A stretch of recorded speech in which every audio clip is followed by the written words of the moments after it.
The waitress had served hundreds of customers that morning, but when she picked up the receipt from table 7, her hands suddenly stopped moving. She stared at the words written beneath the total, then looked across the small cafe toward the lonely man sitting beside the window. One coffee.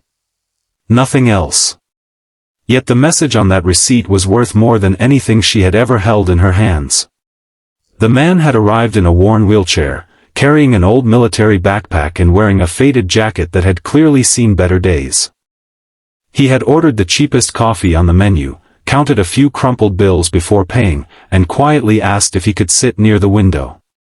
He looked like someone trying very hard not to be noticed. What the waitress didn't know was that this man had once spent his life running toward danger while everyone else was running away. And what she could never have imagined was that the tiny coffee receipt in her hand was about to reveal the reason he had come to that cafe. Before we continue, if you believe that kindness can change someone's life, that people deserve second chances, and that sometimes the smallest act of compassion can become the greatest gift, please take a moment to like this video, share it with someone who needs a little hope today, and subscribe to Kindness Speaks. Your support helps stories like this reach people who may need to hear them.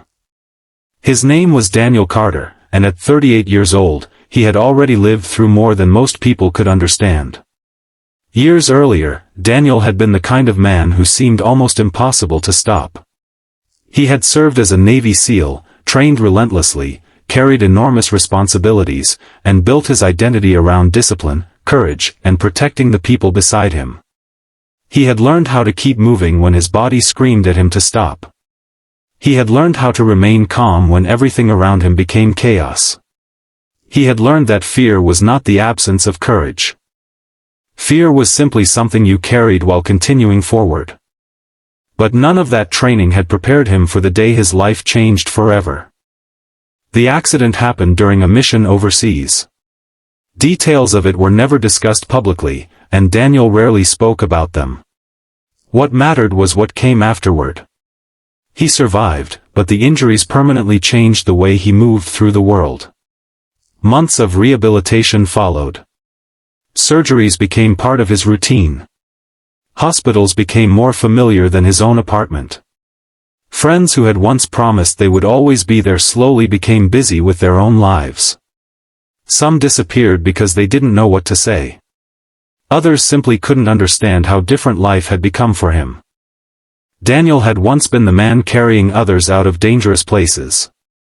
Now he needed help getting through a doorway. That realization hurt more than the physical pain. He struggled with ordinary things people rarely thought about. A heavy door could become an obstacle. A broken sidewalk could turn a short trip into a complicated journey. A crowded restaurant could make him feel as though the entire world was staring at him. He hated asking for assistance because, in his mind, asking meant admitting that he was no longer the man he had once been. For nearly 3 years, Daniel fought quietly against that feeling. He had moved into a small accessible apartment in a city where nobody knew his history. He did freelance security consulting when his health allowed, but the work was inconsistent. Some weeks were good. Other weeks, medical appointments consumed his time and energy. His savings were disappearing faster than he wanted to admit. That morning had been particularly difficult. He had spent most of the night awake because of pain and had barely slept. His refrigerator contained almost nothing.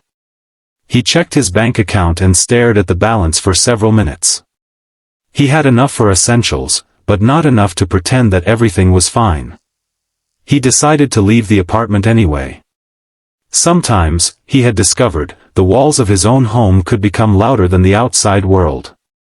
He wheeled himself down the sidewalk beneath a pale blue afternoon sky. The city was busy around him. Cars moved through intersections. People hurried between stores. Delivery trucks stopped at curbs. Somewhere, a child laughed. Daniel passed dozens of faces, but nobody knew the story behind his quiet expression. Eventually, he reached a small neighborhood cafe called Harbor Street Coffee. It wasn't fancy. There were no expensive decorations or polished marble counters. The tables were old wooden squares, the chairs were mismatched, and a small chalkboard near the entrance listed sandwiches and pastries in handwritten letters. But the cafe had something Daniel had been missing for a long time. It felt ordinary. And ordinary was exactly what he wanted. He entered slowly and chose a table near the window where he could keep his chair out of the way. A young waitress approached with a menu and a warm smile. Her name tag read Emily. She was 27 years old, with shoulder-length brown hair tied loosely behind her head, a simple black café shirt, dark jeans, and comfortable shoes. Her face showed the tiredness of someone who worked long hours, but there was still something gentle in her expression. Daniel ordered 1 cup of coffee. Nothing else. Emily didn't question it. She brought the coffee, placed it carefully on the table, and moved away.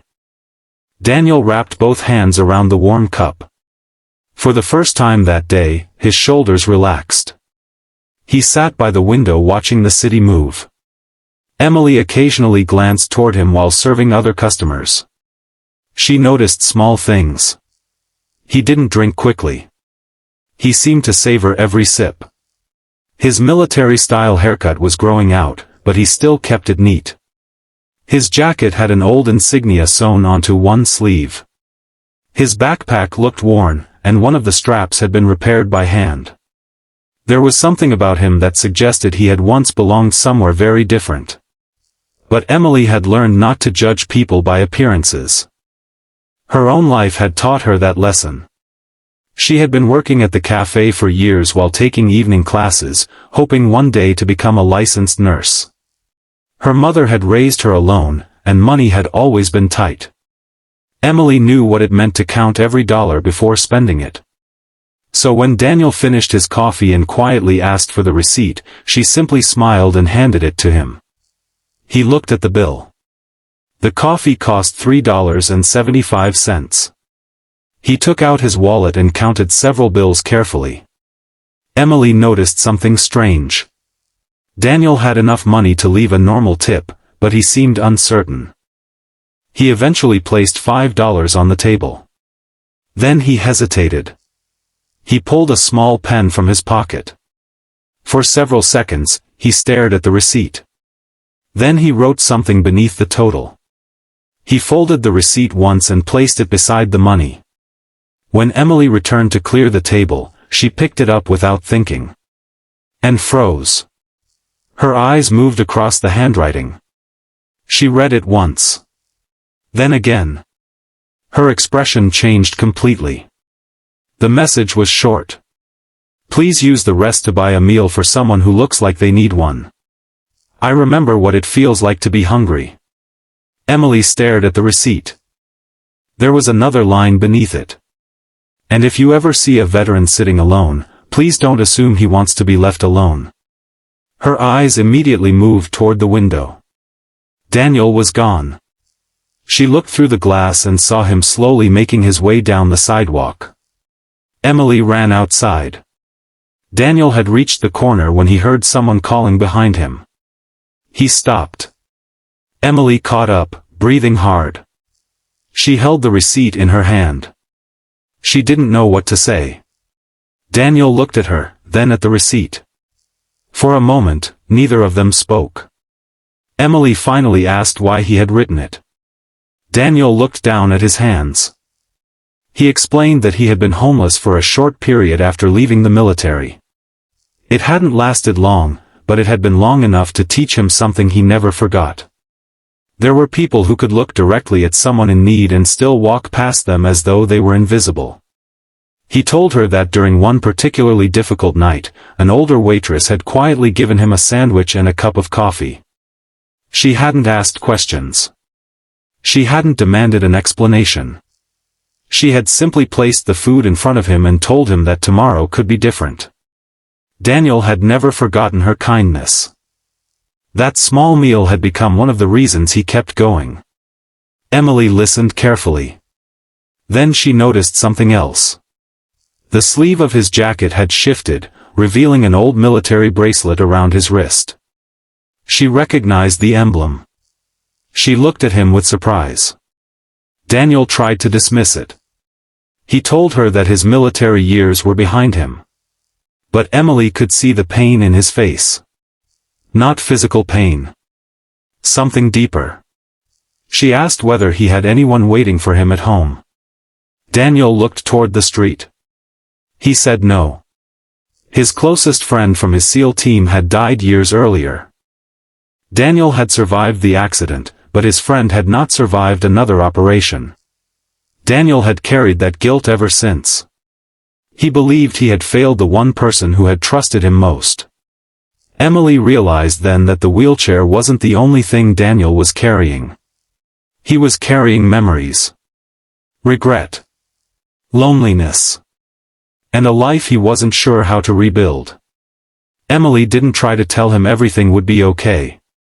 She simply told him that he could come back whenever he wanted. Daniel nodded. Then he left. The next morning, Emily arrived at the cafe early. She found something unexpected waiting on the counter. A small envelope. Inside was the same receipt from the previous day. On the back, Daniel had written another message. "Thank you for coming outside." Emily smiled. But beneath the message was a second sentence. "I almost didn't come into the cafe yesterday." That sentence stayed with her all day. She wondered what would have happened if Daniel had stayed home.